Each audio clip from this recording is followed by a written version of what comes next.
So good morning, good afternoon, good evening, regardless of where you are. I hope you're well. We're going to talk a little bit about just a thought I've had several times throughout the seasons of watching various drivers, and a thought that was also shared amongst others in the Wolves Den we had just this past Sunday. And that is the problem with paid seats.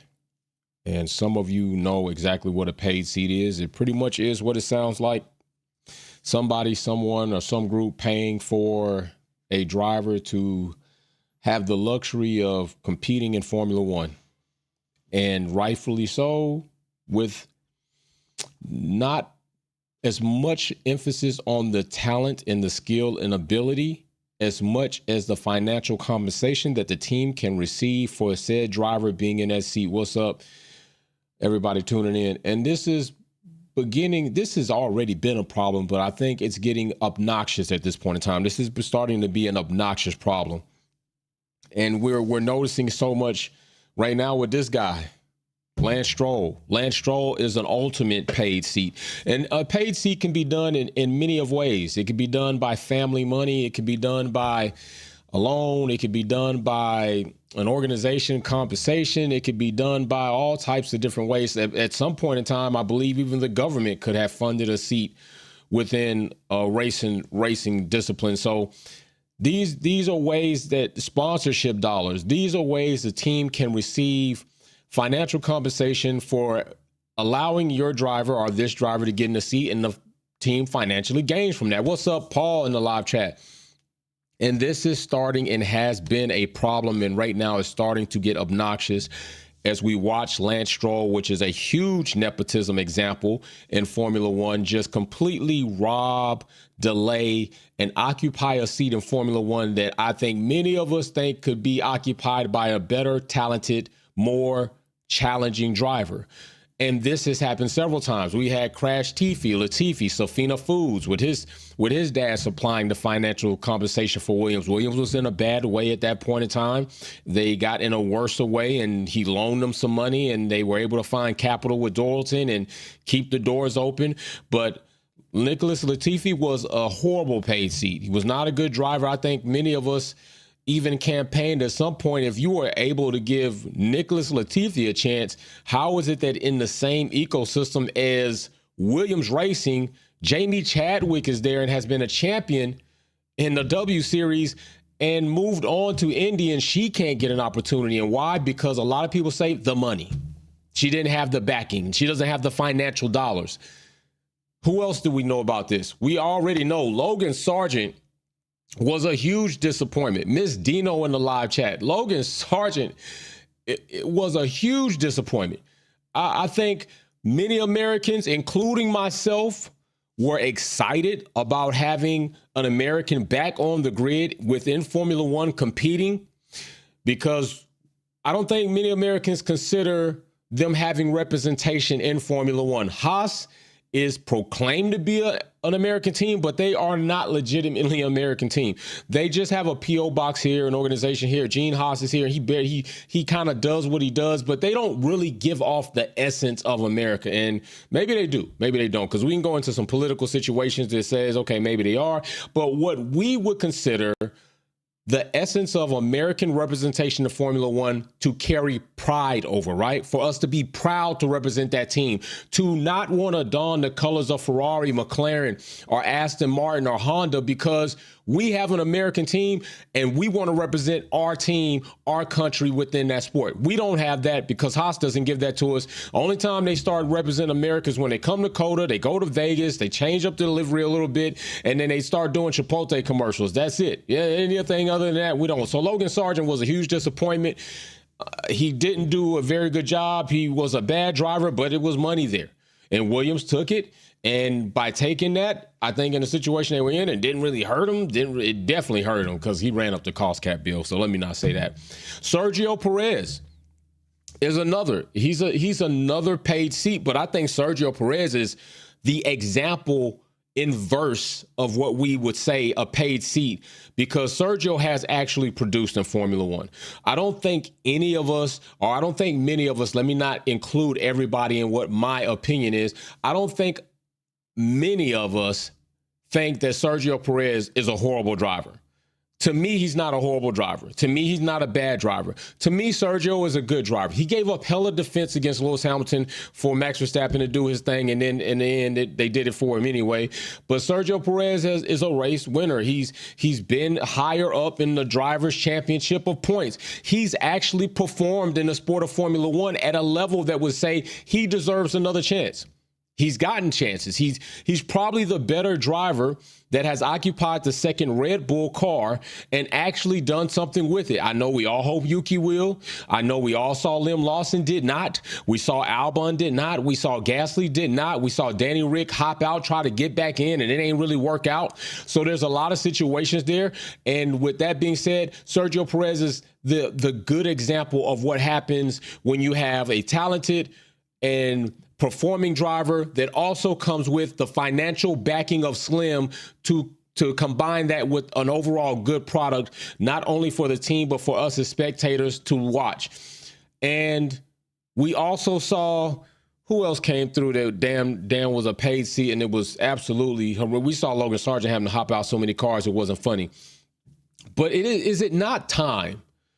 Is it not about time for Formula One and these teams?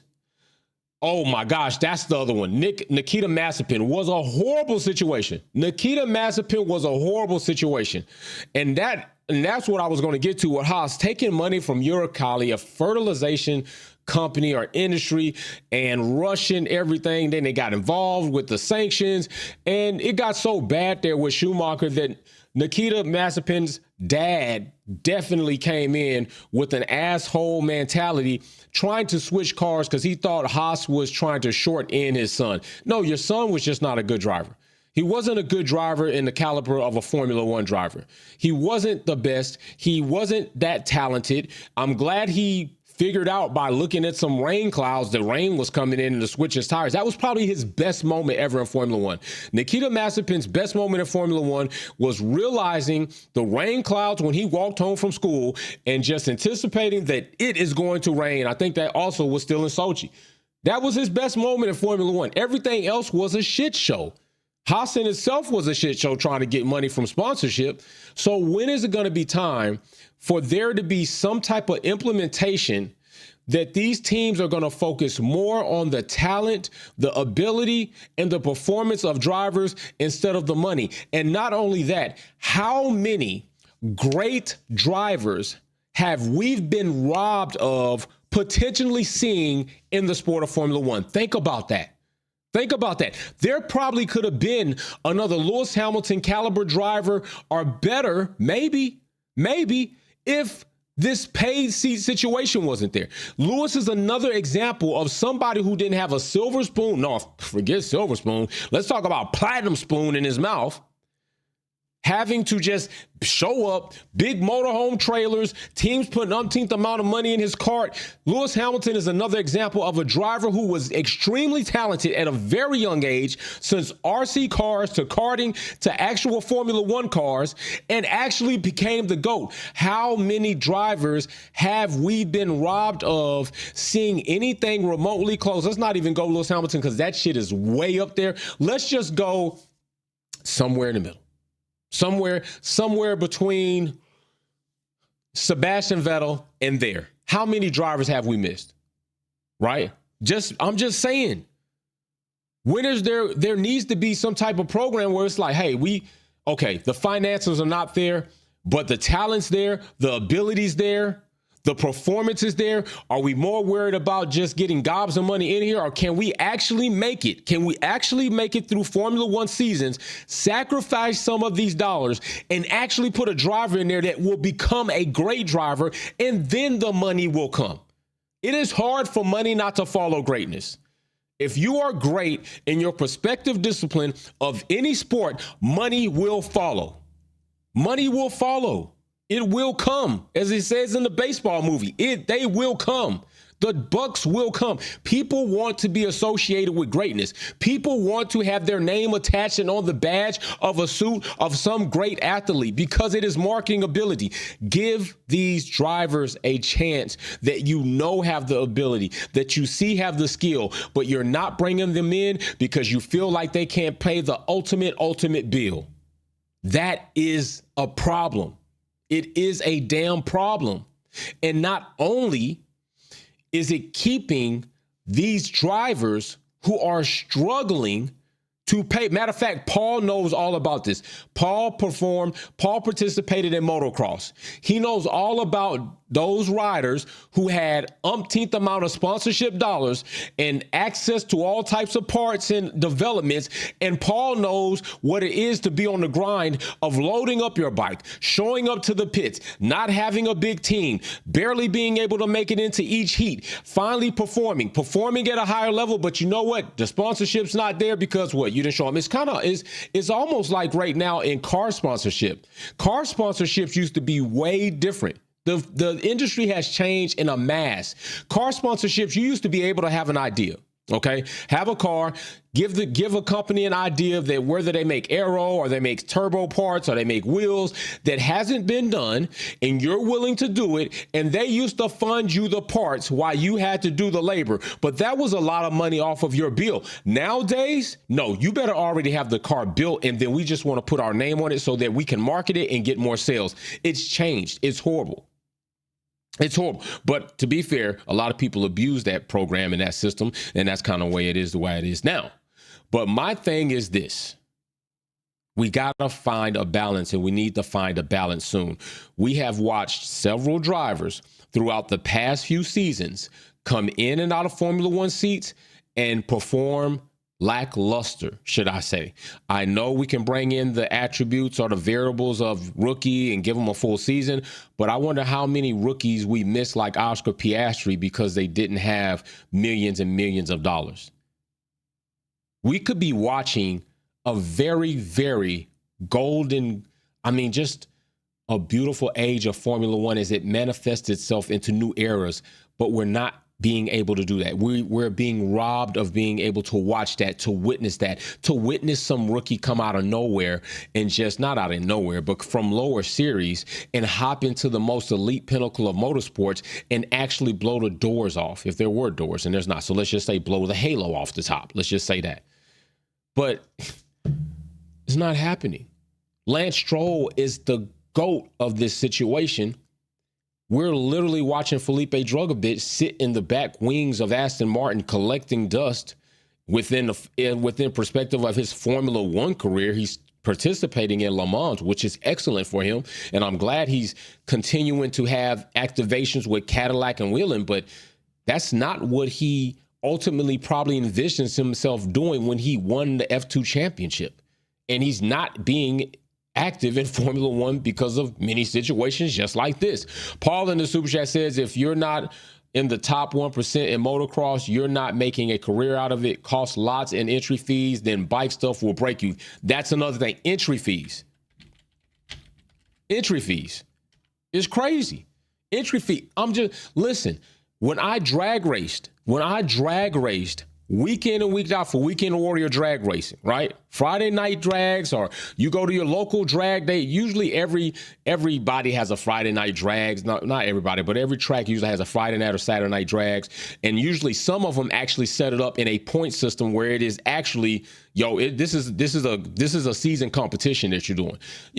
When you roll in Friday, you got to be there for free practice. You're getting off your job. You're going to get there for free practice. You got to load up your tires, load up your tools, load it all in the trailer, take the car down there, one-man team, jacking it up, or sometimes you got to drive the damn car. Listen, I'm just going to drive it, put all the tools in the back, drive it there, jack it up, change it on the Mickey Thompson slicks, and then go ahead, do my testing, make my little tunes, go ahead, and guess what? If you're out the first round, you're out. If you make it to the last round and you make it to the championship round or not, you make it. If you don't, you just did all that. So what do you got to do before the next Friday? You got to make sure the car's right. You got to take it up to the shop. You got to get it tuned, dial it in. You kind of saw where you had some pitfalls, where you had some good times, try to find out got a nice little mapping that'll push you a little bit further. Maybe you got to order some more parts. That's money. Nobody's putting money in your pocket. You're not sponsored. This is a whole damn season. It takes a lot of work. And a lot of these drivers that are not being sponsored to that degree, but have excellent ability and excellent skills, we're not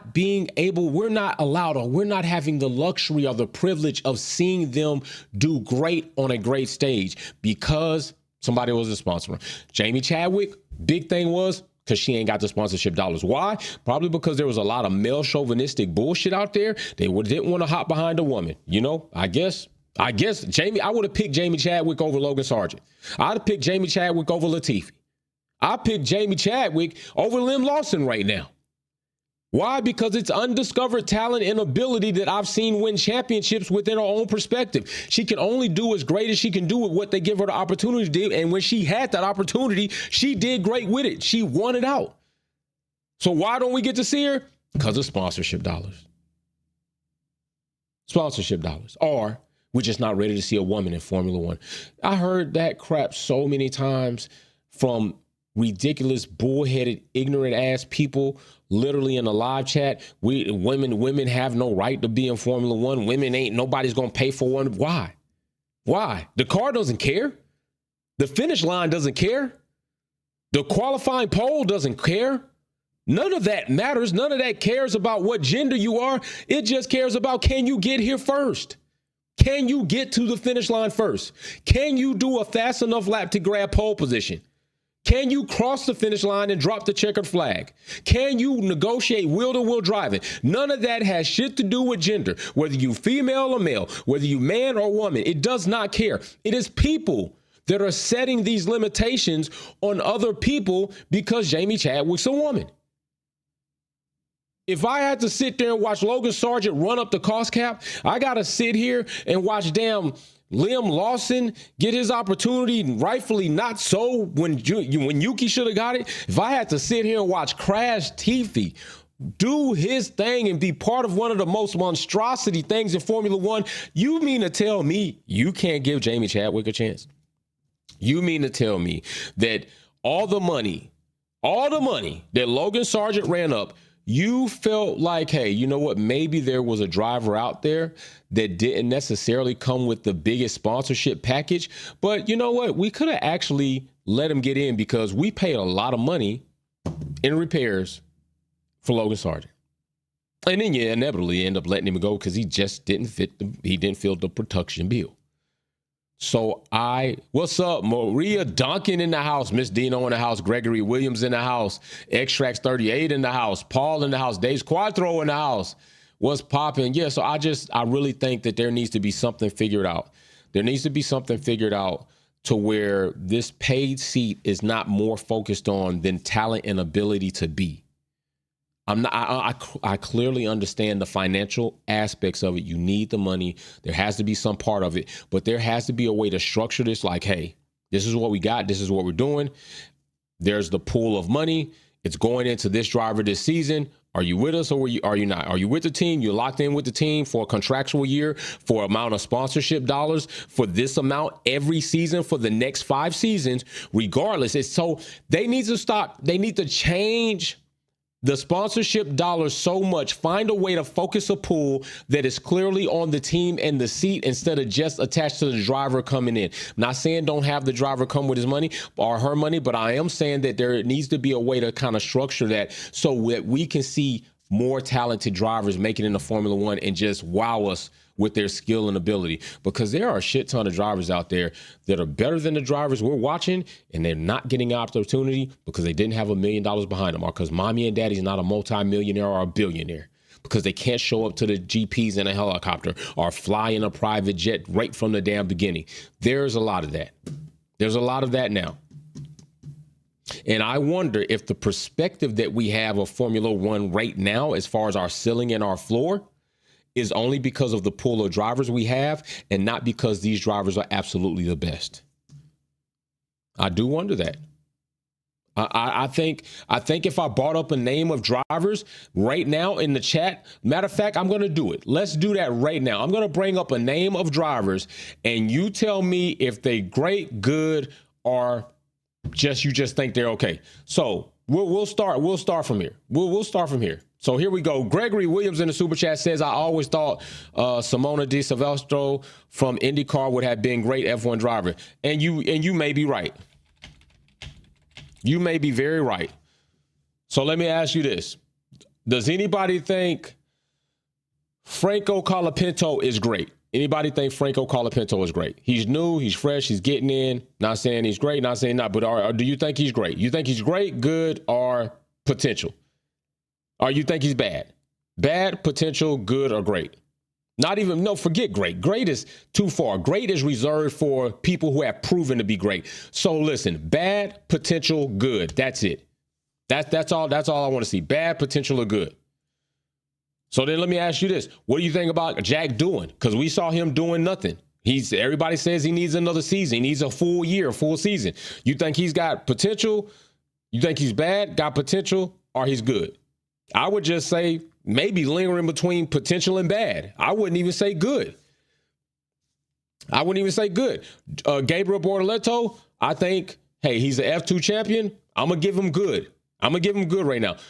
We're not even going into Fernando Alonso. Liam Lawson, you think he's bad, potential, or good? What do you think about Liam Lawson? Bad, potential, or good for Liam Lawson?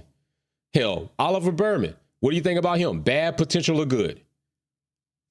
Pierre Gasly, I just think he's somewhere in between potential and good because I think he's where he's going to be. I don't think he's going to be on the other side of good. I just think he's in between there. It depends on the day, depends on the track, depends on the time, depends on when the wind blows. Lance Stroll, he's bad. Lance Stroll is bad. I'm going to say that right now. Lance Stroll is bad. I even see somebody in there, R33, Z33 said trash. What do you think about Lance Stroll? Bad, potential, or good? Bad to me. It's bad to me. Nico Hulkenberg, he's been a journeyman in Formula One. He's been a journeyman. He's never proved himself good enough to get hired up by a higher team. He's never been too bad enough to where nobody wanted to bring him back. He just is what he is. Isaac Hadjar, he's got potential. He's doing pretty good for a rookie. Kimi Antonelli, doing good. You already know, Lewis Hamilton, he's great. Charles Leclerc, some people kind of back and forth on Charles. Some people saying untapped potential, it might grow. Some people saying Charles is good. Been a while. What's up, Mechanic Mercedes? My brother, I'm glad you're safe from your trip, bro. What y'all think about George Russell? I think George Russell's good. I think he's good. Lando Norris, he good. Oscar Piastri, he good. So we got a lot of spots on here where I'm pretty sure other drivers that have less money probably could do better if they were given the chance. And there's no telling how many we've already missed out on where we could have had the chance. So all I'm saying is there should be able to be something reasoned or worked out to where we are not missing exceptional talent within the sport for us to spectate and watch beautiful things on track just because of the dollars. That's all I'm saying. There should be something that could be done. And the paid seat is ruining the sport of Formula One. The paid seat is ruining the sport of Formula One. It is. It is. It's going to be like a bad job. It's going to be like bad employment. You're going to have a turnover rate like nobody's business. Why? Because the company doesn't give the employee enough respect or enough compensation within the economic standings, or the employee is just like, hey, I'm better than this and I'm going somewhere else. So I hope that eventually this is something, an area of focus that they actually start paying attention to and realize, like, yo, we are kind of, we're not doing our sport a service, or we're doing it a disservice by not trying to figure out this gap between paid seats and financial compensation and sponsorship dollars and families buying into the team and becoming partial owners just so their sons and daughters can get a seat. There has to be some limit, something we can put in place so that other drivers who are participating and coming up through lower series can actually make it to the platform to show us their skill and their ability. Their skills and their ability are before we put money into them to actually see how much more we can unlock. And if we see they got that skill and ability, let's go ahead, funnel some money in and just see how far they can take it. How much further up is their ceiling of potential? And if they do this amount or surpass this standard with only this amount, yeah, we probably got ourselves a winner. We need to figure out how to make this happen. So, yeah, Lance Stroll, ultimate GOAT of nepotism in the seat. Doesn't do much in the sport of Formula One besides complain, deflect, whine, throw temper tantrums. Yeah, that's what the sport's looking at right now. That's what the sport looks like. That's what it's looking like. And right now, if it were not for Hadjar, if it were not for Antonelli, Oscar Piastri, this shit would be dead, yo. This season would be dead if it wasn't for that. It'd just be dead. It'd be a wash. It's like, this ain't nothing. But we're actually enjoying watching these rookies that are performing well within their teams. Mechanic Mercedes says in the super chat, people criticizing Lewis shows he's an ultra high superstar. True. Albon mopping the floor with Carlos and cleaning all the dirt because he gets a pass. My bro be with the comedy. He be on it, bro. Gregory with Maldonado had backing of Carlos Slim, but he stunk. Man, there goes another one. Like, hey, Perez is doing an excellent job, though. Perez is doing a damn good job. I really do want to see Perez back in Formula One. I do. I want to see him back in Formula One. Maybe that's just me. I would like to see Perez back in Formula One. I'm not really high on seeing Danny Rick back in Formula One, but Perez, I would like to see him back in Formula One with a performing or another team. Just that's just me right now. If it's you, then cool too. But I feel like Perez in a good performing car can do some pretty good things, especially without the biasness of the car development and the driver on the other side of the garage. I think Perez can do pretty good. I do. And if he goes up and he doesn't, then okay, all right, well, he had his chance. He did do well. Maybe he's now past a certain prime, because everybody's prime is not the same. Everybody's plateau or fall off is not the same. When you got a driver as great as Lewis Hamilton, even their slump is better than majority of the drivers on the grid. That's just how anomaly athletes are. These GOAT level athletes they can't be judged by the same measure. You can't compare other people to them because they're out of there. And even when you try, certain people will try and then you start bringing up things. They're like, oh no, just shut the hell up. You should have just never said nothing. But I would like to see GM with Perez and Colton Herter, or even if I do want to, and this might be my American bias, and I'll admit it. I would like to see an American driver that has the ability and skill when that team comes to the grid, at least one of those seats filled by an American driver. If that can't happen, I'm not mad at it. It's just really hey, it would be nice. It would be a nice touch to General Motors, an American car manufacturer that is for sure heritage, like, of America cars, Cadillac, Chevy, Buick, the Grand National, come on, the Vet, the Corvette, come on. It's just so many things GM represents, and to be on Formula One, it would be cool to have an American driver. Please don't let it be Logan Sargent. I don't care how much money his uncle offers you. Don't let it be Logan. He's trash. Logan's trash within Formula One. He probably can go to NASCAR or something like that and do well, but yeah, he's not it. And I'm not even mad if they grab Felipe Drugovich Cadillac. If it was Felipe and Carl and Perez, I'm cool with that, honestly, too. I just would like to see if the American driver has the ability and skill, not just off the back of it being an American driver. I need him or her to have the ability, talent, and the skill. I don't want to see an American driver in an American car seat team on Formula One just because they're American. Just because you're American, I don't want to just see you in there, because it just be garbage like Logan Sargent. I'd be pissed. But if they can find a reputable quality driver, yeah, I'm down for that. So anyway, big shout out to everybody pumping in. You already know it is a Formula One leading into the weekend. All right. So we will be having a very, very good time this coming in week. We're going to have more focused on the GP. We're going to have Wolves Den again. Mechanic Mercedes in the super chat says Perez to the imaginable Ford. Oh my gosh, not the Ford Pinto, bro. Not the fire hazard Pinto. I don't know if any of you all realized what the Ford Pinto was, but it was indeed a fire hazard because of the gas bladder and where it was when an incident would happen would spark, car would burn up, and likely you burning up inside of it. The Pinto was a death trap for sure. And Mechanic Mercedes is funny as hell for even bringing up the Ford Pinto. Damn, or the El Camino or Ranchero for that matter. That would just be even. Those were even worse Ford developments. The El Camino by Chevy and the Ford Ranchero is those. I just can't stand that car. It's so confused. It's a confusing car. I don't want to see a truck/car. That shit's horrible. It's like, make up your mind. What do you want to be? You want to be a truck? You want to be a car? I don't know. What do you want to be? Just be something. Go out here and be just one. And they are ultimately ugly. They are ugly vehicles. The Ranchero especially is ugly. They're just not. There's nothing cool about it. It's not even cool. Go get an Avalanche. Go get a Silverado. Go do that. Shit, if you don't, then go get a Pilot. Go get a CRV or something. But don't get a damn El Camino or Ranchero. Don't do it. Don't do it. And I think about those cars. I think about gimmick commercials like make a pool in the back of it or something is the only way that kind of makes sense. But anyways, before you get me on my car rant, big shout out to everybody. We'll be here for more lives throughout the week.